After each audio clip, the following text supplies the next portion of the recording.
Hello everyone, welcome back to my channel. So in this video I'm going to start a topic factor affecting food and nutrition. ऐसे कौन से factors हैं जो हमारी food को हमारी न्यूट्रिशन को अफेक्ट करते हैं। Okay, food is a basic necessity of every human being. जो फूड है वो एक बेसिक नेसेसिटी होती है हमारे हर एक ह्यूमन बीइंग के लिए।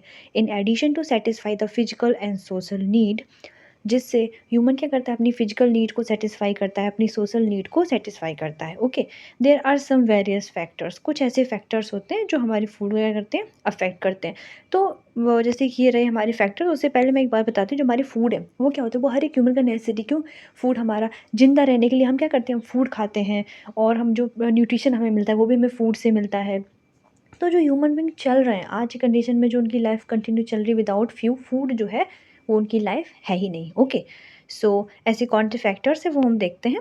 फर्स्ट हमारा फैक्टर है socio economic factor, cultural factor, traditional factor, production of food, system of distribution, life style and habit. इसमें हमारा आ जाता है exercise activity, alcohol consumption, smoking. Others में हमारे क्या आ जाते हैं, religious factor, physiological factor. Physiological factor में हमारे आ जाते हैं एज, सेक्स एंड बीएमआर। ये सारे जो फैक्टर्स हैं वो अफेक्ट करते हैं हमारे फूड एंड न्यूट्रिशन को। ओके, सो फर्स्ट हमारा है सोशियो इकोनॉमिक फैक्टर। इसमें क्या बोला गया है, family size and income play a important role in family nutrition. जो हमारा फैमिली है, फैमिली अगर साइज है और उसकी फैमिली की इनकम कैसी है, उस पर डिपेंड करता है कि उस फैमिली का जो न्यूट्रिशन स्टेटस है वो कैसा है। Okay, and quality of food is directly proportion to the family resources. Family with high income resources choose high quality and variety of food.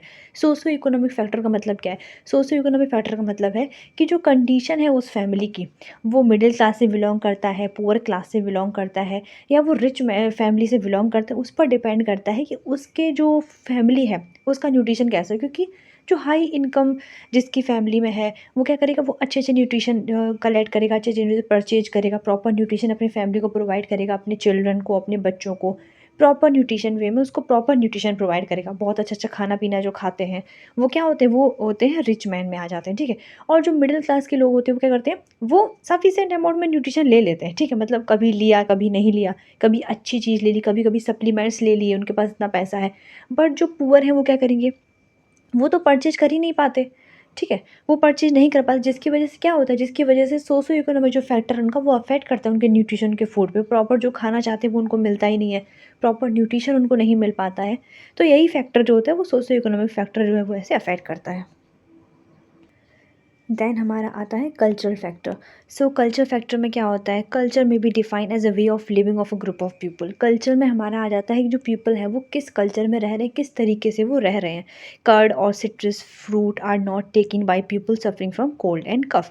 All these culture believe affect the health of the individual directly. Cultural factor का मतलब है कि कुछ ऐसे culture जहाँ देखे जाते हैं जहाँ पर बोलते हैं कि पुरानी प्रथा चली आ रही है।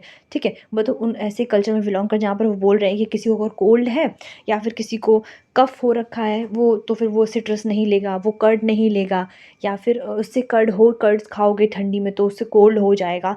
बट उनको क्या यहाँ पे लैक ऑफ नॉलेज दिखाया जा रहा है कि उनको मालूम नहीं है कि किस चीज़ से क्या होगा, किस चीज़ से क्या नहीं होगा। बट वो क्या है, अगर उन्होंने बोल रखा है कि वो नहीं खाएंगे तो दैट इज़ मतलब नहीं खाएंगे। ओके, तो ये कल्चरल फैक्टर भी क्या करते हैं, अफेक्ट करते हैं। जो चीज़ हमें खानी चाहिए वो हमें नहीं खाने देते हैं, जिससे हमें न्यूट्रिशन मिल रहा है वो हमें नहीं खाने देते हैं। तो ये सारी चीज़ें भी कल्चरल में फैक्टर अफेक्ट करता है। देन हमारा है ट्रेडिशनल फैक्टर, मीन्स जो पहले से ही चला आ रहा है। In India it is believe that consumption of papaya और brinjal lead to abortion of pregnant women. जैसे कि हमने सुना होगा, जो प्रेग्नेंट वुमेन होती है उनको पपाया खाने के लिए मना किया जाता है और ब्रिंजल खाने के लिए मना किया है, जिसकी वजह से चांस ऑफ एबॉर्शन जो होते हैं वो इंक्रीज़ होते हैं। ठीक है, तो चांस ऑफ एबॉर्शन है वो इंक्रीज़ होते हैं प्रेग्नेंट वुमेन में, इसलिए उनको पपाया और जो ब्रिंजल होता है वो खाने नहीं दिया जाता है। पीका is a common practice among pregnant women and children, है कि ये भी एक ट्रेडिशनल, जो प्रेग्नेंट वुमेन होती है उनके कुछ जो क्रेविंग्स आती हैं उनको। ठीक है, कभी सुनो कभी खट्टा खाने का मन कर रहा है, कभी मीठा खाने का मन कर रहा है, कभी चॉक खाने का मन कर रहा है, तो कभी कुछ सॉइल वगैरह खाने का मन कर रहा है। ठीक है, तो ये प्रेग्नेंट वुमेन का ये नेचुरली है, जब वो प्रेग्नेंट होगी तो उसके अंदर ये सारी चीज़ें जो अपने आप डेवलप होने लगती हैं। तो पीका क्या होता है, पीका का मतलब होता है people develop a craving of clay, mud, chalk. People के अंदर जब क्ले खाने की, चॉक खाने की, मड खाने की क्रेविंग्स आती तो उसको हम बोलते हैं पीका। ओके। देन हमारा है system of distribution. The system of uneven distribution between the countries and within the country the root cause of malnutrition. ये जो सिस्टम ऑफ डिस्ट्रीब्यूशन है ये मेन कॉज होता है माल न्यूट्रिशन। क्यों? क्योंकि कुछ कंट्रीज़ ऐसी होती है जहाँ पर अगर कंट्री का हम बात करें, अगर वहाँ पर फूड डिवाइडेशन हो रहा है, न्यूट्रिशन डिवाइडेशन होता है, तो कुछ कंट्री जिनको प्रॉपर फूड सप्लाई दिया जाता है वो अपने कंट्री में सबको डिस्ट्रीब्यूट करते हैं, बट कुछ को नहीं दिया जा पाता है, जिसकी वजह से कुछ को न्यूट्रिशन फूड मिल पाता है, कुछ को नहीं मिल पाता है। तो ये क्या अनइवन डिस्ट्रीब्यूशन, इक्वली डिस्ट्रीब्यूशन ना होना फूड का, वो होता है system of distribution between the countries and within the countries. Okay, there will be much less malnutrition if all the available food is equally distributed in accordance with physiological needs. Peoples की जो physiological need है उनके according food को distribute किया जाए तो जो माल nutrition के चांसेस है वो क्या हो सकते हैं, वो डिक्रीज़ हो सकते हैं। बट जितना पीपल को नीड है, जिनकी उनकी नीड है जितनी, उनको उतना मिल नहीं रहा है रिसोर्सेज, जिसकी वजह से क्या हो रहा है, उनके अंदर माल न्यूट्रिशन देखने को मिल रहा है, उनको प्रॉपर फूड नहीं मिल रहा है, वो न्यूट्रिशन नहीं ले पा रहे हैं, जिसकी वजह से बहुत सारी डिफिशियंसीज जो है वो देखने को मिलती हैं। ओके। देन हमारा है lifestyle and habit. Healthy well balanced diet distribute to good health and nutritional status. जब कोई इंसान हेल्दी वेल बैलेंस डाइट लेता है तो उसका क्या हो जाए, वो जो उसका न्यूट्रिशन स्टेटस है वो क्या होता है, हेल्दी होता है। There is a direct link between the dietary habit and chronic disease. But अगर हमारी लाइफ स्टाइल सही नहीं है, हेल्दी डाइट हम नहीं लेंगे, बैलेंस डाइट नहीं लेंगे, तो वो क्या होगा, वो डायरेक्ट किससे उससे डिसीज़ होगा, जैसे कि ओबेसिटी, डायबिटीज़, कार्डियोवास्कुलर डिसीज़। ये सारी डिसीज़ जो हमें देखने को मिलती है अगर हम प्रॉपर अपनी डाइट को और अपनी लाइफ स्टाइल को, अपनी हैबिट्स को अगर हम सही नहीं करते हैं। ओके। जब हमारी हैबिट सही नहीं होती, हमारी लाइफ स्टाइल सही नहीं होती है, तो जिसकी वजह से बहुत सारी डिसीज़, आजकल जो डिसीज़ बढ़ रही है उसका कारण क्या है, उसका कारण यही है कि लोग अपनी लाइफ स्टाइल सही नहीं कर रहे हैं, लोग अपनी हैबिट्स ही सही नहीं कर रहे हैं, जिसकी वजह से डिसीज़ जो है वो बढ़ती चली जा रही है। ओके। सेडेंटरी लाइफ स्टाइल हो गई है, कोई कुछ करना ही नहीं है, सबको बैठे बैठे खाना है, बैठे बैठे सब काम करना है। तो ये सारी चीज़ें क्या होती है, यही कारण होते हैं डिसीज़ को इंक्रीज़ करने के। ओके। सो नेक्स्ट हमारा है exercise and activity. People having routine activity, regular habit of walking, exercise have less chance of getting lifestyle disease as compared to those who do not any. ठीक है, means ऐसे people जो daily exercise कर रहे हैं, सुबह योगा कर रहे हैं, मॉर्निंग वॉक पे जा रहे हैं, इवनिंग वॉक पे जा रहे हैं, आफ्टर डिनर वो थोड़ा वॉक कर रहे हैं, तो ऐसे लोगों को, मतलब जो लोग काम कर रहे हैं अपनी लाइफ में, भाग दौड़ कर रहे हैं, एक्सरसाइज कर रहे हैं, तो उनको क्या देखा गया है, कम चांस होता है डिसीज़ होने का एज़ कम्पेयर टू दोज़ वो जो नहीं कर रहे हैं उनके रिगार्डिंग। ठीक है, तो क्यों बोला जाता है एक्सरसाइज करना चाहिए, एक्टिविटी करते रहना चाहिए कुछ ना कुछ, जिसकी वजह से हमारी बॉडी का जो फंक्शन है वो प्रॉपर चलता रहे। ओके, तो ये फैक्टर भी अफेक्ट करता है। Then alcohol consumption, excessive and regular use of alcohol for long period of time affect metabolic process.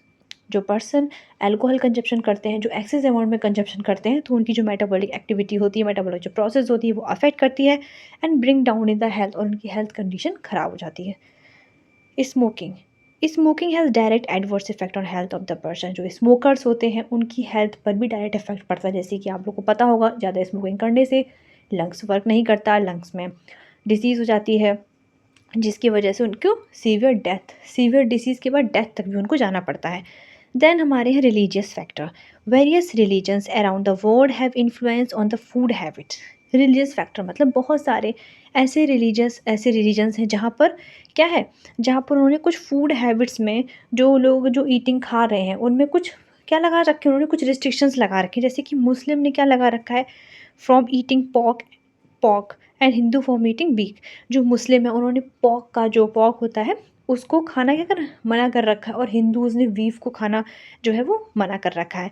Okay. और जो वेजिटेरियंस होते हैं उसको हिंदू रिलीजन में थोड़ी ज़्यादा प्रायोरिटी दी जाती है as compare to non vegetarian. Okay, सबको मालूम ही होगा। देन हमारा है physiological. There are certain factor that determine the food intake such as age, sex, weight and BMR। Physiological में हमारे कुछ फैक्टर्स आते हैं, जैसे कि एज हुआ, सेक्स हुआ, वेट हुआ एंड BMR हुआ, ये भी अफेक्ट करते हैं हमारे फूड एंड न्यूट्रिशन को।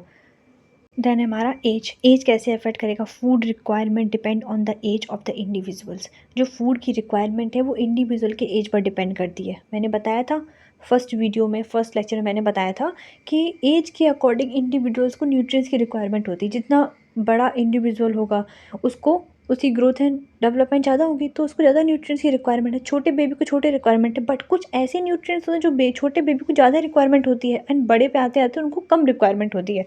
ठीक है, तो एज के अकॉर्डिंग जो है वो हमें फूड एंड न्यूट्रिएंट्स की रिक्वायरमेंट होती है।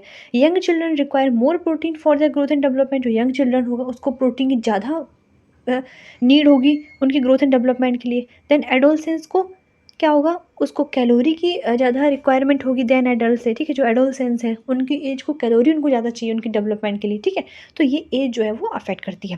Then sex, food requirement are different for different sexes. The calorie requirement for male is more as compare to female. Sex भी जो है वो क्या करता है, अफेक्ट करता है, क्योंकि जो फीमेल्स होती हैं और जो मेल्स होते हैं, जो मेल्स होते हैं उनको ज़्यादा कैलोरी की रिक्वायरमेंट होती है as compare to female. Okay, then weight, obesity is associated with adverse health condition. There is a risk of cardiovascular disease, diabetes and some cancers. Then weight क्या होता है, अगर किसी इंडिविजुअल का ओवर वेट है या फिर ओबीज है तो उससे क्या उसके चांसेस इंक्रीज हो जाते हैं। ये सब आप पहले पढ़ चुके हैं। कोई ओबेसिटी होता है तो उसके क्या कि डिसीज कंडीशन के रिस्क होते हैं, कार्डियोवास्कुलर डिसीज होने के चांसेस होते हैं, डायबिटीज़ होने के चांसेस होते हैं एंड सम कैंसर्स होने के भी चांसेस जो है वो बढ़ जाते हैं। ओके, देन BMR क्या होता है, basal metabolic rate is a main factor which influence our nutrition requirement. It defined as the amount of energy required to the body. Basal metabolic rate से हम पता करते हैं कि हमारी बॉडी को कितने अमाउंट ऑफ एनर्जी जो है वो हम रिक्वायर्ड है। ओके, तो 1 kilo calorie into body weight into 24 hours, इससे हम निकालते हैं basal metabolic rate. So thank you so much. कोई भी डाउट हो आप कमेंट कर सकते हैं, मैं आपका रिप्लाई करूँगी। Then thank you so much. Don't forget to hit the like button, share and subscribe. Thank you.